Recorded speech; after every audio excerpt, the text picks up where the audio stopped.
देखिए latest episodes बिल्कुल ad free. आदत नहीं है हमारी यीशु बनाने की अम्मा, लेकिन एक बात बताएं, तुम जो कह रही हो ना बिल्कुल सही कह रही हो। जब से ये लड़का आया है ना इस घर में, यशोदा रानी की तो जवानी बहुत ज्यादा चलती जा रही है। क्यों यशोदा रानी? हाँ, तुम इस घर की बहू हो। ससुराल में सास ससुर का लिहाज किया जाता है। सास ससुर की इज्जत खानदान में सबसे बड़ी होती है। क्या शादी से पहले तुम्हारे मायके वालों ने तुमको इतना भी नहीं सिखाया है? बोलो। जिज्जी, मैं जानती हूँ अच्छी तरह से कि ससुराल में किसकी इज्जत कितनी है, और भगवान जानते हैं कि अम्मा बाबूजी मेरे लिए क्या है और इनके लिए मेरे मन में कितनी इज्जत है। लेकिन इसका मतलब ये नहीं कि मेरे आंखों के सामने मैं कुछ गलत होते हुए देखती रहूं, वो भी एक बेकसूर छोटे बच्चे के साथ। अच्छा, नहीं देख पाओगी?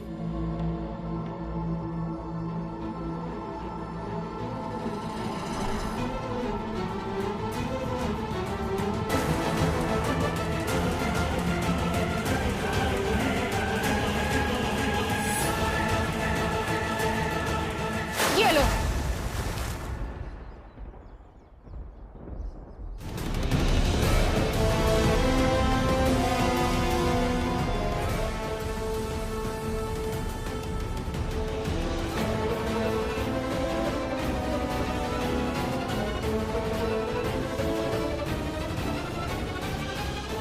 जिज्जी, ये क्या बदतमीजी है? अशोक, आवाज नीचे। आपको दिखाई नहीं देता? सब दिखाई दे रहा हमें, सब दिखाई दे रहा हमें कौन क्या क्या कर रहा है।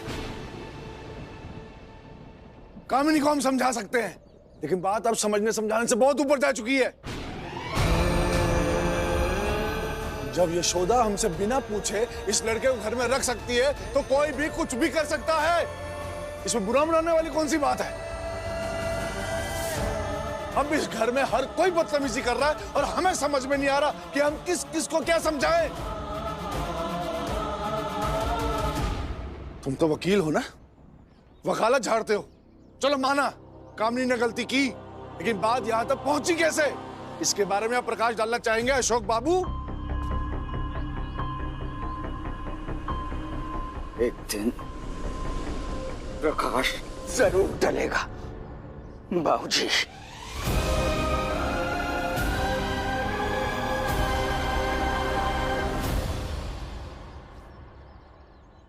कामिनी, तुम्हें क्या जरूरत थी ये सब करने की? हम बात कर रहे थे ना। बाबूजी, हमने तो कोई बदतमीजी की ही नहीं है? आप तो जानते ही आदत नहीं हमारी यीशु बनाने की, पर ये है? यही नहीं देख पा रही थी? देखो यशोदा रानी, तुम्हारे लिए बाहर जाने का रास्ता बन गया है। तुम नहीं देख पा रही हो तो एक काम करो, जाओ जाके अपने कमरे में अपने कपड़े बदलो और मुंह पोंछ लो।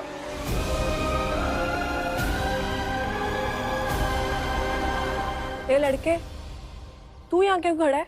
हाँ, जाना रसोई में सबके लिए चाय बना। तेरी वजह से यहाँ सब बहस हो रही है। मैं किचन में नहीं जा सकता। क्यों? मालकिन ने मुझे कसम दी है कि मैं किचन में पैर भी नहीं रख सकता।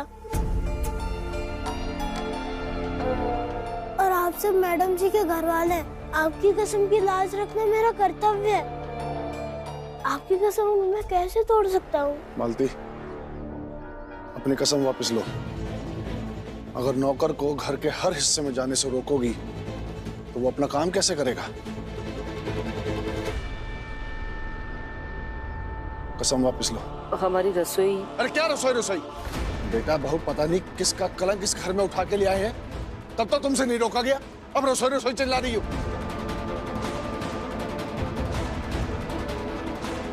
अपनी कसम वापस लो। अगर हमने कसम दे दी तो सारी जिंदगी मायके में गुजारनी पड़ेगी, याद रखना। वापस लो कसम।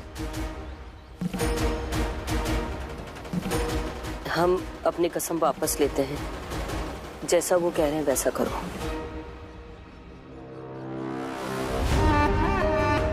इधर उधर क्या देख रहे हो? गिन रहा हूँ। कि कितने कप चाय बनानी है।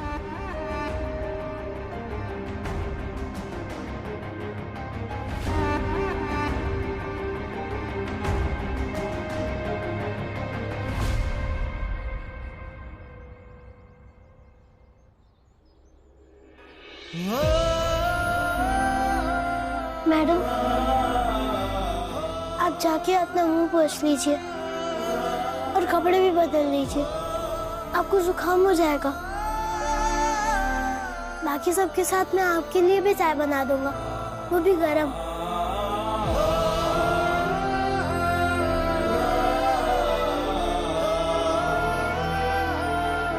ना ना यशोदा रानी ना, रसोई में जाने का सोचना भी मत। बोल के तो गया है कृष्णा कि जाओ जाके कपड़े बदल लो, नहीं तो जुकाम हो जाएगा। चाय वो ले आएगा।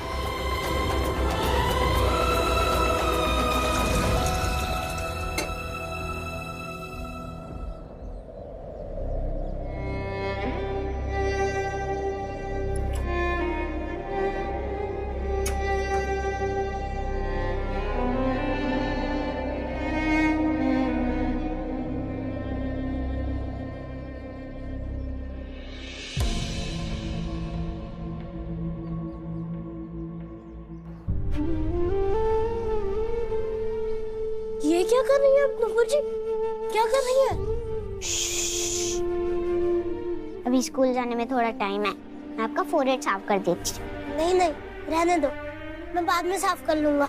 अभी आप नीचे उतरिए, आपके कपड़े गंदे हो जाएंगे। उतरिए। कपड़े गंदे हो गए तो वॉशिंग मशीन में भी धुल जाएंगे, पर अगर मुंह गंदा हो गया तो वॉशिंग मशीन में कैसे धुलेगा? आओ।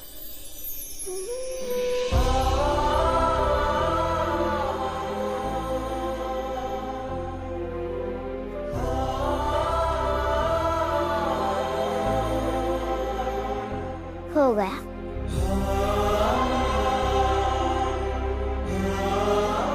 इस घर का सदस्य तो मैं हूँ नहीं, और कोई भी मेहमान 6 महीने तक नहीं रुकता, लेकिन कोर्ट ने मुझे इसी घर में 6 महीने तक रहने का ऑर्डर दिया है। यहाँ मुझे खाना पीना रहना सब मुफ्त में मिल रहा है। इस हिसाब से तो मैं इस घर का नौकर ही हुआ ना। जो माथे पे लिखा था वो तो मिट गया, लेकिन किस्मत में जो लिखा है वो कोई कैसे मिटा सकता है? पर आप नौकर नहीं हो, आप मेरे भैया हो, कृष्णा भैया। मैं आपको 6 मंथ के बाद भी यहाँ से नहीं जाने दूंगी। उसके लिए मेरे पास एक आइडिया है। मैं कोर्ट में जाके कहूंगी कि मुझे आपके साथ और रहना है। कोर्ट आपको 6 मंथ के लिए फिर से आपको यहाँ पे रहने देगा, और फिर नेक्स्ट 6 मंथ बाद मैं दोबारा टाइम मांगूंगी। ऐसे ही कोर्ट से टाइम मिलता रहेगा और हम दोनों भाई बहन साथ में रहेंगे।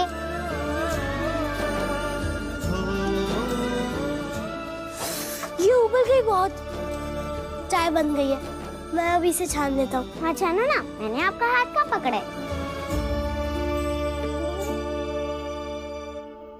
नूपुर,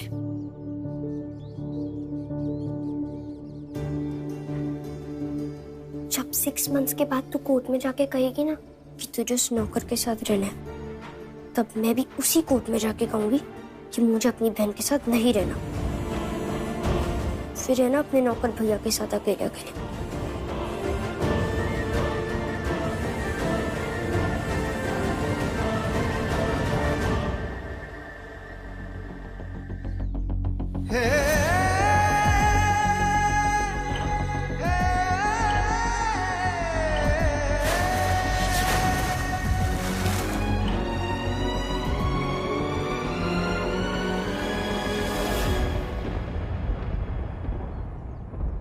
मैं तो उसके माँ की फोटो छुपाई और नौकर लिख दिया उसके माथे पे।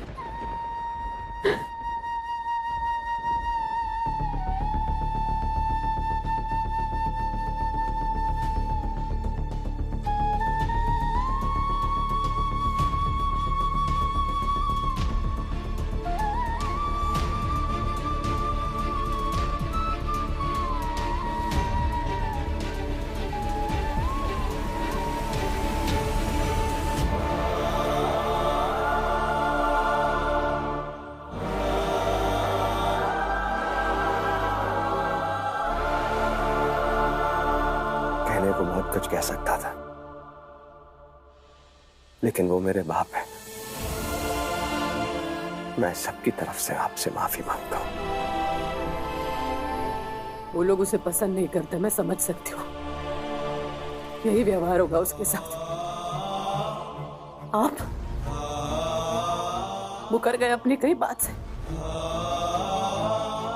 आप कृष्णा के एडमिशन को सीरियसली क्यों नहीं ले रहे हैं अशोक जी?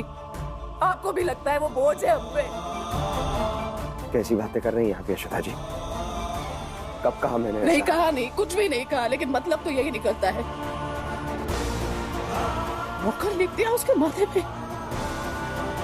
और आप एडमिशन ना करवा के नौकरी करने के लिए ही तो छोड़ रहे हैं घर में उसे। ये बात नहीं आएगी दिमाग में? आप कहीं की बात को कहीं जोड़ रही हैं यशोदा जी। आपको अभी भी नहीं लगता उसका एडमिशन करवाना जरूरी है अभी? कब मना किया मैंने एडमिशन नहीं कराऊंगा? कब कहा? मैं सिर्फ बात कर रहा हूं कि जिस दिन पैसों की व्यवस्था हो जाएगी एडमिशन करा दूंगा। और मुकरा नहीं हूं मैं। जो मन में आ रहा है बोले जा रही हैं। बस थोड़ा इंतजार करने की बात कर रहा हूं। आज तक तो बच्चियों के पढ़ाई के बारे में ये कभी नहीं कहा आपने कि पैसे नहीं है, तो अब क्यों? बात आस्थानुपुर के पढ़ाई की होती तब भी यही कहते आप, पैसे नहीं है। बहस मत करिए यशोदा जी। अब बेवजह कुछ भी बात कर रही हैं। जिद मत करिए। और जिद नहीं है ये अशोक जी, जिद नहीं है, जरूरत है। मेरी जरूरत है, कृष्णा की जरूरत है। ये कर्तव्य है मेरा। मैंने माला को वचन दिया था कि माला हर वक्त बस एक ही बात, मैंने वचन दिया। कि माला ने तब भी परेशान किया था और अब भी।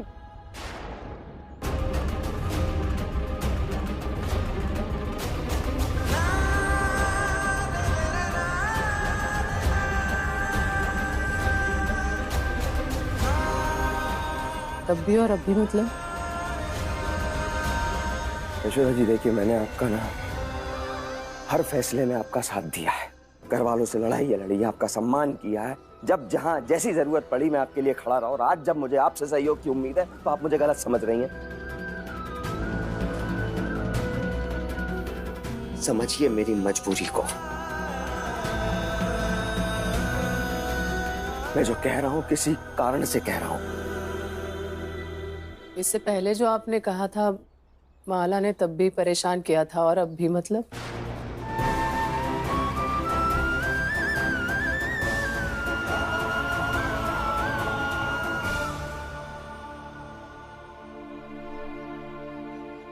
मालिक चाय चाय।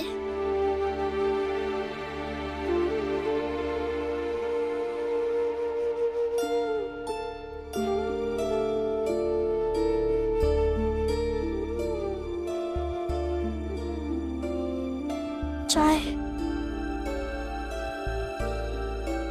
ये सर और मैडम जी कहाँ चले गए? अपने कमरे में। वहीं जाओ और उन्हें चाय देकर आओ। और सुनो, नौकर अपने मालिकों का पता नहीं पूछते, बल्कि उन्हें ढूंढते हैं और उनकी सेवा करते हैं, समझे? तो जाओ अब। बाबूजी, वैसे आपने ना बिल्कुल सही किया। अच्छा हुआ इसको इसकी जगह दिखा दी। क्या पता कल को इस घर का मालिक बनने की कोशिश करने लगे। बैठी। अब मेरा मतलब यह है यशोदा जी, जब माला जिंदा थी तब आप उससे मिली, और जब से आप माला से मिली हैं तब से आप परेशान चल रही हैं। जाते जाते वो आपको एक वचन में बांध दी। अब देखिए आप कहां से कहां आ गए, कितने परेशान चल रहे हैं। यहां तक कि अब आपस में लड़ भी रहे हैं। ठीक है, आपको परेशान होने की जरूरत नहीं है अशोक जी। माला से मैं मिली थी, मैंने वचन दिया था, यही बात है ना। तो मैं ही निभाऊंगी उस वचन को। अपने बचे कुछ जेवर है ना, वो बेच के कृष्णा की एडमिशन कराऊंगी।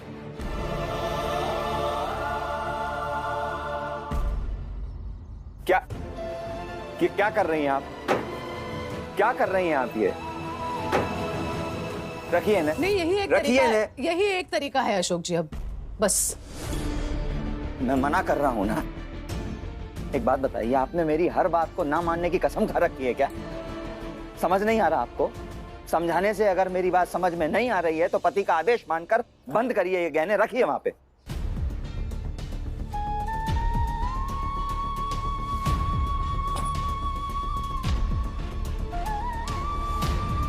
अभी हम मम्मी और पापा भी उस नौकर की वजह से लड़ रहे। सब कुछ ठीक चल रहा था, पर पता नहीं कहां से वो नौकर हमारे घर पे ग्रैंड बनकर आ गया।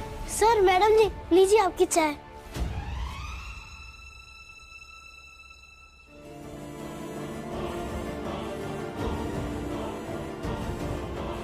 क्या हुआ? आप दोनों इतने शांत क्यों हैं?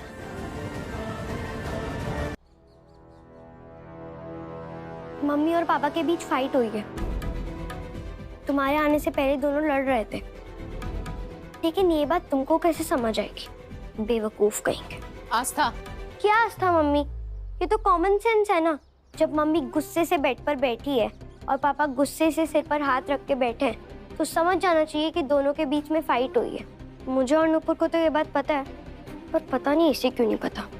अक्ल तो है नहीं और बड़ा भाई बना फिरता है नुपुर का। चुप रहो आस्था। कृष्णा, आस्था की बात का बुरा मत माना। मैडम जी, बुरा तो मुझे तब लगता है जब मेरी वजह से आपके साथ या सर के साथ बुरा होता है।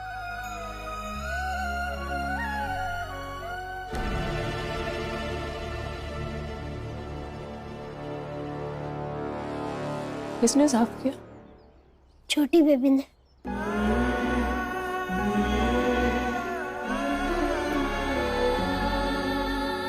आप चाय पीजिए ना।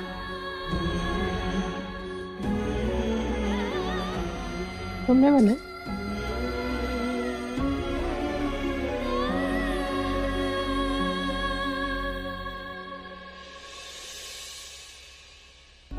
कैसे अभागे बाप बेटे हैं हम दोनों कि बाप के सामने बेटा नौकर बना चाय दे रहा है और बाप कुछ नहीं कर पा रहा। क्या हुआ सर? कुछ नहीं। चाय लीजिए ना। Thank you.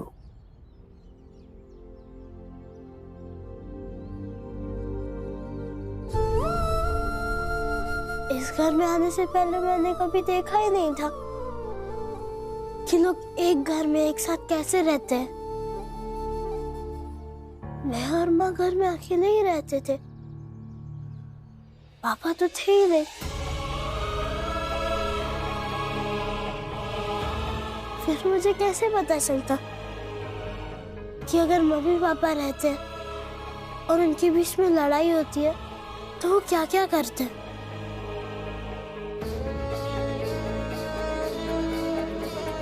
मुझे तो कुछ पता ही नहीं है। सॉरी बड़ी बेबी।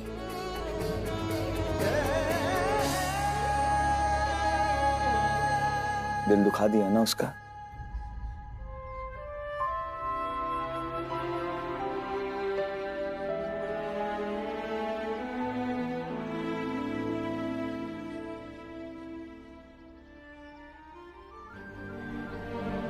आप आस्था और नुपुर को लेकर स्कूल जाइए, मैं 2-3 दिन में कृष्णा का एडमिशन करा दूंगा।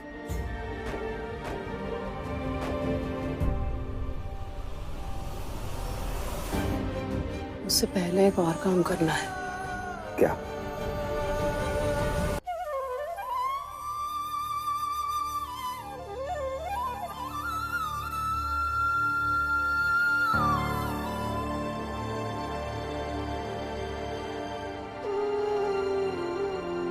लोग आपको इतना क्यों मानते हैं? क्या किया आपने लोगों के लिए जो पूरी दुनिया के लोग आपके सामने हाथ फैला के खड़े हो जाते हैं? माँ भी आपको बहुत मानती थी, पर मैंने तो आपको बस लोगों को दुखी करते हुए देखा। मैंने आपसे कभी नहीं मांगा कुछ और ना ही कभी मांगूंगा, और मांगू भी क्यों? आपने मुझसे सारी चीजें छीन ली है। एक माँ ही तो थी मेरे पास, माँ के अलावा था ही क्या मेरे पास? आपने वो भी छीन ली, फिर भी आपका मन नहीं भरा। तो इकलौती माँ की तस्वीर थी मेरे पास, वो भी आपने मुझसे दूर कर दी। उस तस्वीर के अलावा मेरे पास कुछ नहीं था, किसी ने वो भी छुपा दी। आपका इस घर में रहने का क्या फायदा, जब आपके इस घर में रहते हुए भी किसी के साथ बहुत गलत हो रहा है। मैं रो रहा हूँ पर आपको कुछ फर्क नहीं पड़ रहा ना। मुझे समझ में आ गया है कि लोग आंसू बांटने वाले को क्यों भगवान कहते हैं। कृष्णा,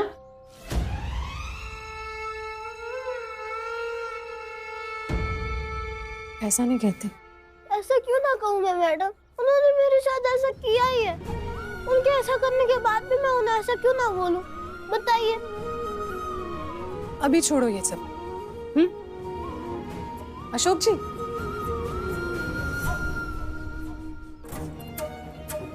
तो अब थोड़ी देर के लिए ये मान लो कि मैं तुम्हारी माँ हूँ और अशोक जी तुम्हारे पिता। मैं तुम्हारी माँ हूँ, अशोक जी तुम्हारे पिता है और तुम हमारे बेटी।